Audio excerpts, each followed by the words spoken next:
ఛత్తీస్గఢ్లోని మావోయిస్టు ప్రభావిత ప్రాంతమైన బస్తాల్లో పెను సంచలనం చోటు చేసుకోబోతుంది. సిపిఐ మావోయిస్టు పార్టీలో అత్యంత కీలక నేత, డివిజనల్ కమిటీ కమాండర్ 3 దశాబ్దాలుగా పైగా అడవుల్లో ఉంటూ అనేక దాడులకు సూత్రధారిగా వ్యవహరించిన Paparao alias Mangudada alias Chandranna alias Sunam Chandranna ఎట్టకేలకు పోలీసు ఎదుట లొంగిపోతున్నట్లుగా తెలుస్తుంది. ఈ సరెండర్ ప్రక్రియ జగదల్పూర్లో జరిగే అవకాశం ఉంది. ఆయనతో పాటు మరో 12 మందికి పైగా దళ సభ్యులు కూడా లొంగిపోతున్నట్లుగా సమాచారం అందుతుంది. అయితే దక్షిణ పశ్చిమ బస్తార్ రీజియన్లో మిగిలి ఉన్న చివరి డీకేఎస్జెడ్సీ కీలక కమాండర్ గా పేరున్న పాపారావు లొంగిపోవడం మావోయిస్ట్ నెట్వర్క్ కు తీరని లోటుగా భద్రతా దళాలు భావిస్తున్నాయి. 2 దశాబ్దాలుగా ఇంద్రావతి అబుజ్మడ్ అడవి ప్రాంతం కేంద్రంగా పాపారావు తన కార్యకలాపాలను సాగించారు.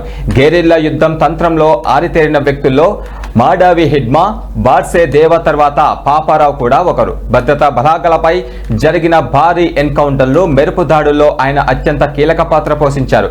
ఇక బస్తర్ ప్రాంతంలో మావోయిస్టుల పట్టును కాపాడడంలో ఆయనదే ప్రధాన పాత్ర. ఇప్పటికే పలుమార్లు ఎన్కౌంటర్ల నుంచి త్రుటిలో తప్పించుకున్నారు పాపారావు.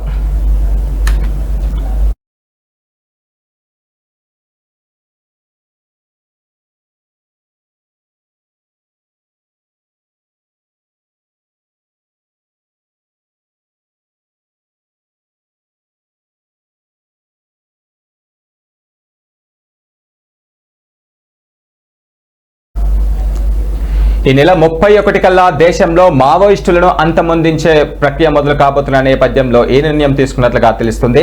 అయితే ప్రభుత్వం చేపట్టే ఆపరేషన్ ఖగార్ తుది దశకు చేరిన వేళ గత వారం రోజులుగా దక్షిణ బస్తర్ ప్రాంతంలో భద్రతా బలగాలు ఇంటెలిజెన్స్ ఆధారిత ఆపరేషన్లను అత్యంత వేగంగా ముమ్మరం చేశాయి.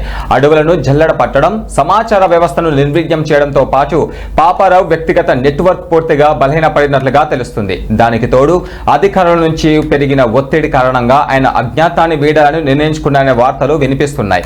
ఒక స్థానిక జర్నలిస్ట్ ద్వారా అధికారులను సంప్రదించి సరెండర్ ప్రక్రియను పూర్తి చేసినట్లుగా సమాచారం. కాగా బస్తర్ ప్రాంతంలో చివరి అగ్రనేత పాపారావు లొంగిపోవడం వల్ల దక్షిణ బస్తర్ ప్రాంతంలో మావోయిస్టుల ఉనికి నామమాత్రంగా మారే అవకాశం ఉందని అధికారులు భావిస్తున్నారు.